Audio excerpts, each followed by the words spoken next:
तो आइए अब हम देखना स्टार्ट करते हैं क्वेश्चन नंबर 35 को। यहाँ पर क्वेश्चन बोला रेखाखंड एक्स वाई त्रिभुज एबीसी की भुजा एसी के समांतर है।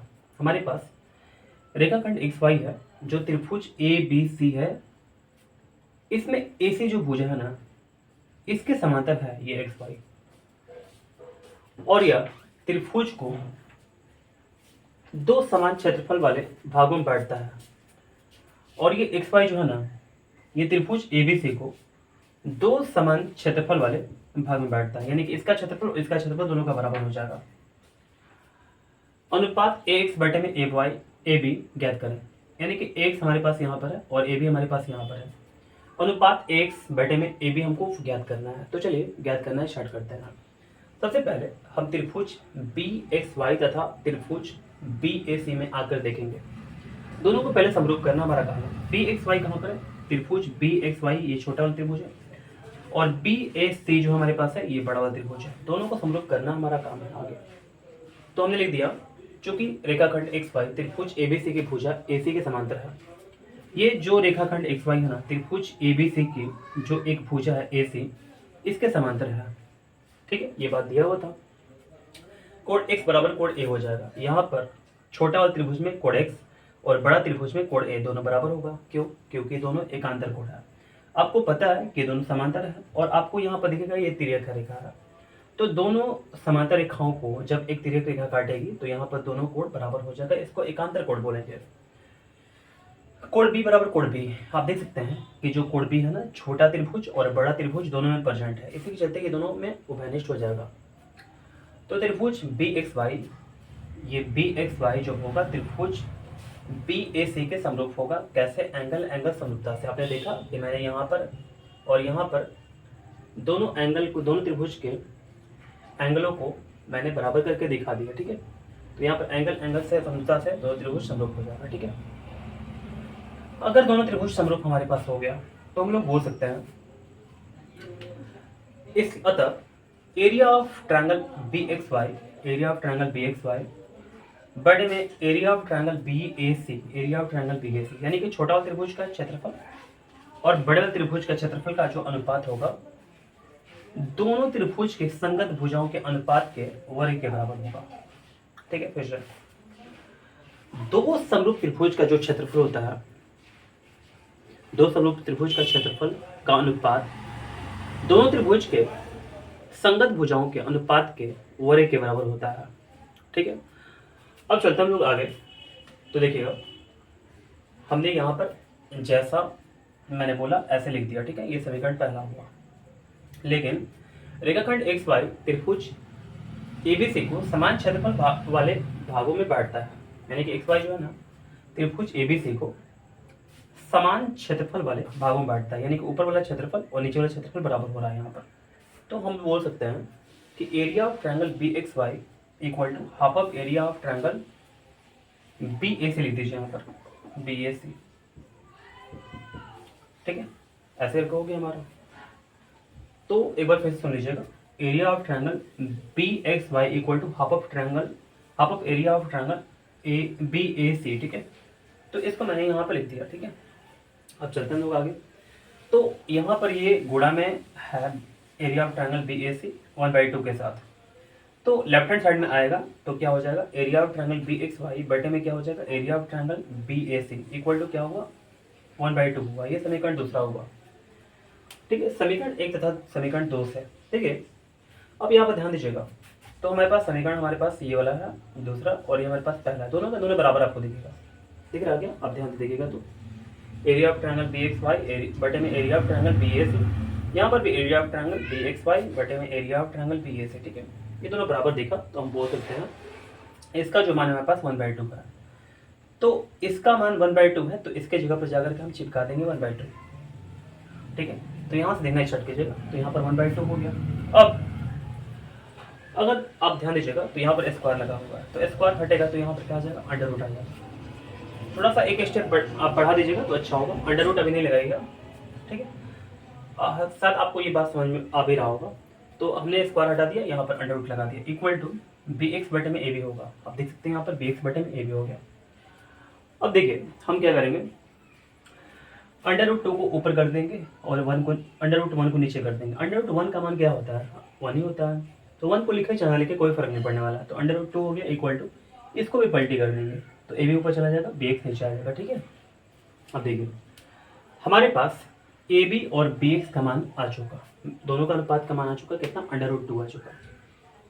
बी एक्स कहाँ पर है, बी एक्स हमारे पास यहाँ पर है, ए बी कहाँ पर है, ए बी हमारे पास यहाँ पर है। लेकिन हमको ये नहीं फाइंड करना है, हमको ए एक्स बटे में ए बी फाइंड करना है। तो बी एक्स के जगह पर कैसे भी करेंगे, आपको एक्स लाना पड़ेगा। कैसे लाएंगे, चलिए आगे बढ़ते हैं, देखिए देखते हैं। दोनों तरफ एक घटाने पर इससे फायदा क्या होगा, देखिए आगे आपको पता चलेगा। अगर अंडर रूट यहाँ पर 2 लेफ्ट में है तो इसमें से एक घटा देंगे, बराबर ए बी बटे बी एक्स इक्वल -1 हो जाएगा। यहाँ पर दोनों तरफ एक घटा लिए, इसको तो वैसे करके लिखेंगे, इसको घटाएंगे तो यहाँ पर क्या आ जाएगा, एलसीएम हमारा बी एक्स आ जाएगा, ऊपर क्या आ जाएगा, A B minus B X आ जाएगा। ए बी में से बी एक्स हटाइए, ए बी में से बी एक्स हटा दीजिए, क्या मिलेगा, एक्स मिल जाएगा। तो यहाँ पर एक्स बटे में बी एक्स हो गया इक्वल टू अंडर रूट 2 -1 हो गया। ठीक है, देखिए अब हम क्या करेंगे, इसको ऊपर नीचे कर देंगे, नीचे एक छिपा हुआ तो एक ऊपर भेजेंगे, इसको नीचे ला देंगे, इधर भी वही काम करेंगे। हम एक तरफ जब पलटते हैं तो दूसरा तरफ ऑटोमेटिक पलट जाता है, तो बी एक्स ऊपर चला जाएगा, एक्स नीचे आ जाएगा। ठीक है, अब देखिए हमारे पास ए एक्स और बी एक्स यहाँ पर आ चुका। ठीक है, बी एक्स और एक्स आ चुका है यहाँ पर, देखिएगा तो अगर, तो अब हम क्या करेंगे, फिर से दोनों तरफ एक जोड़ने पर दोनों तरफ एक जोड़ देते हैं। इससे फायदा क्या होगा आपको आगे पता चलेगा। 1/√2 -1 +1, यहाँ पर बी एक्स बट्टे में एक्स +1 हो जाएगा। इसको सॉल्व करते हैं तो हमारे पास दोनों का ये इसका एलसीएम जो है, यहाँ पर 1 छिपा हुआ है तो दोनों का एलसीएम करेंगे, अंडर रूट 2 -1 ही होगा। यहाँ पर 1 + अंडर रूट 2 -1 हो जाएगा इक्वल टू, यहाँ पर बी एक्स प्लस एक्स बटे में एक्स हो जाएगा। ठीक है, बी एक्स को और एक्स को जोड़ते हैं तो क्या मिलेगा, आपका ए बी मिल जाएगा। ठीक, देखिए तो यहाँ पर मैंने क्या कर दिया, यहाँ पर बी एक्स और एक्स को जोड़ा तो हमको क्या मिल गया, ए मिल गया, ए बी बटे में एक्स मिला मुझे। यहाँ पर क्या मिला, अंडर रूट 2 मिला, बटे में क्या मिला, अंडर रूट 2 -1 मिला। अब देखिए इसको पलटी करके हम लिख देंगे, हालांकि पहले इसको लिख दीजिएगा, इसके बाद इसको लिखिएगा तो अच्छा होगा। पता नहीं कैसे मैंने लिख दिया डायरेक्ट। ठीक है, तो चलिए हमने डायरेक्ट यहाँ पर लिख दिया, लेकिन लिखना नहीं चाहिए ऐसे करके। ठीक है ना, तो ए बी को नीचे करेंगे, एक्स को ऊपर करेंगे, एक्स को ऊपर नीचे ए बी को करेंगे इक्वल टू क्या हो गया, अंडर रूट 2 -1 ऊपर चला गया और अंडर रूट 2 नीचे आ गया। ठीक है, यहाँ पर देख सकते हैं बिल्कुल अच्छे से। हरों का परमीकरण से, इसके बाद हरों का परमीकरण करेंगे, एक्स बटे में ए बी हो जाएगा इक्वल टू इतना जो दिया होगा इतना लिख देंगे, और अंडर रूट 2 नीचे जो है ना, इसको वहाँ पर हम लोग क्या करेंगे, ऊपर और नीचे करके लिख करके यहाँ पर इसमें गुणा कर देंगे। ठीक है, तो अंडर रूट 2 से मल्टीप्लाई कीजिएगा 2 आ जाएगा, माइनस यहाँ पर अंडर रूट 2 में 1 से गुणा कीजिएगा, अंडर रूट 2 आ जाएगा, बटे में अंडर रूट 2 क्या होता है, अंडर रूट 4, और अंडर रूट 4 का वैल्यू क्या होता है, 2 होता है। ठीक है, तो हमारे पास आ गया एक्स बटे में A B equal to under root 2 minus under root 2 बटे में 2, ये हमारा आंसर है। चलिए हमको ये फाइंड करना था, मैंने यहाँ पर फाइंड कर लिया। उम्मीद करते हैं ये क्वेश्चन नंबर 35 आपको अच्छे से समझ में आ गया होगा। तो आइए अब हम देखना स्टार्ट करते हैं क्वेश्चन नंबर 36 को। यहाँ पर क्वेश्चन बोल रहा है, चित्र में डी समांतर बीसी, ये हमारे पास चित्र है, इसमें डी समांतर बीसी है तथा एडी अनुपात D B equal to 3:5, A D अनुपात डी बी इक्वल टू 3:5। ठीक है, तो क्षेत्रफल त्रिभुज डी ई एफ, हमारे पास डी एफ छोटा हुआ त्रिभुज है, क्षेत्रफल त्रिभुज सी एफ भी हमारे पास यहाँ पर है, का मान ज्ञात कीजिए। तो दोनों के क्षेत्रफल का अनुपात जो है ना, इसका हमको मान निकालना है। तो चलिए अब देखना स्टार्ट करते हैं। ए डी अनुपात डी बी इक्वल टू 3:5 है, तो ए डी बटे में डी बी इक्वल टू 3/5 ऐसे भी लिखा जा सकता है। ठीक है, डी बी ऊपर चला जाएगा और ए डी नीचे आ जाएगा ऐसे करके, तो 5 भी ऊपर जाएगा 3 नीचे आ जाएगा। तो इतना करने के बाद दोनों तरफ एक जोड़ने पर, तो यहाँ पर दोनों तरफ एक मैंने जोड़ दिया। यहाँ पर देखिए आप देख सकते हैं, यहाँ पर डी बटे में ए डी +1, यहाँ पर 5 बटे में 3 +1 हो जाएगा। ठीक है, तो इसको अब हम और भी थोड़ा सा छोटा करते हैं, दोनों का यहाँ पर नीचे एक छिपा हुआ तो दोनों का एलसीएम लेंगे, ए डी आ जाएगा। यहाँ पर D B plus A D हो जाएगा इक्वल टू, यहाँ भी एलसीएम लेंगे तो 3 1 का 3 आ जाएगा, 5 + 3 आ जाएगा। D B plus A D में D B plus A D equal to क्या हो गया, ए बी बटे में ए डी हो गया, 5 + 3 यानी कि 8 बटे में 3 हो गया। ठीक है, यहाँ तक समझ में आपको आ गया। ए बी बटे में ए डी इक्वल टू 8 बटे में 3 आ गया। ठीक है, ये दोनों मैंने एक जैसा लिख दिया होगा, तो यहीं पर आप लिख देंगे तो कोई दिक्कत नहीं है आपका, ठीक है। ए बी बटे में ए डी इक्वल टू 8 बटे में 3 होगा, ठीक है। इसको मैं मिटाता हूँ। अब देखते हैं आगे। तो अब देखते हैं त्रिभुज ए डी ई में, ए डी कहाँ पर है, ए डी ई हमारे पास यहाँ पर है, और त्रिभुज ए बी सी में, बड़े वाले त्रिभुज में देखते हैं। छोटा वाला त्रिभुज और बड़ा त्रिभुज को हम लोग पहले समरूप करेंगे। देखिए अब देख सकते हैं कि चूंकि डी ई समांतर बी सी है, पहले से दिया हुआ है हमको कि डी ई जो है वो समांतर है बी सी के, तो ये वाला कोण इस कोण के बराबर और ये वाला कोण इस कोण के बराबर, ठीक है। एकांतर कोण से हुआ, क्योंकि ये दोनों समांतर है ना, तो ये तिर्यक है तो ये दोनों कोण बराबर। अगर ये दोनों समांतर है, ये तिर्यक है तो ये दोनों कोण बराबर, एकांतर कोण से हो गया हमारा, ठीक है। तो हमारा दोनों त्रिभुज जो है ना, इस त्रिभुज में और इस त्रिभुज में अगर देखें हम लोग, तो दो त्रिभुज में हमारा, दोनों त्रिभुज में देखेंगे तो ये वाला कोण मिल गया और ये वाला कोण मिल गया, तो इसी के चलते त्रिभुज ए डी ई समरूप हो जाएगा त्रिभुज ए बी सी के। कैसे हुआ, एंगल समरूपता से, ठीक है। चलिए अगर दोनों त्रिभुज समरूप है तो हम लोग बोल सकते हैं कि इसके संगत भुजाओं का अनुपात जो होगा वो बराबर होगा। तो जो जरूरत है उसको बोलेंगे केवल।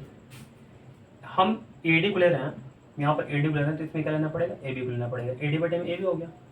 यहाँ पर हम डी ई ले रहे हैं तो यहाँ पर क्या लेना पड़ेगा, बी सी लेना पड़ेगा। तो हमको इतना ही जरूरत था, इतना ही मैंने ले लिया। ए डी बटे में A B equal to D E बटे में बी सी, ये सी पी एस टी से हो गया। अब चलते हैं हमारे, इसको थोड़ा पलटते हैं। ए बी बटे में A D equal to B C बटे में डी ई आ गया, ठीक है। देख सकते हैं आप कि इसको पलटने का कारण ये है क्योंकि ए बी बटे में ए डी का मान हमारे पास 8/3 दिया हुआ है। तो समीकरण 1 से ए बी बटे में ए डी का मान रखने पर हमारे पास ए बी बटे में ए डी का मान जो है 8/3 है, रख दिया इसके जगह पर 8/3 बराबर बी सी बटे में डी ई हो गया। हम इसको पलट देंगे तो 3/8 हो गया इक्वल टू डी ई बटे में बी सी हो गया। ये समीकरण तीसरा है, ठीक है। चलिए अब हम देखना स्टार्ट करते हैं आगे। तो हम देखेंगे त्रिभुज डी ई एफ में, अब डी ई एफ में, और त्रिभुज सी बी एफ में देखेंगे। तो अब देख सकते हैं डी इक्वल टू सी होगा, आपको पता है क्यों, ये वाला इस कोण के बराबर होगा और साथ साथ ये वाला जो होगा इस कोण के बराबर होगा। थोड़ा ध्यानपूर्वक देखना पड़ेगा आपको। मैं पूछूंगा आपसे कैसे, क्यों हुआ आखिर, तो ये दोनों समांतर है और ये तिर्यक है, साथ साथ ये भी तिर्यक है। तो दो समांतर रेखा हमारे पास है, एक तिर्यक है, तो ये दोनों कोण बराबर होगा।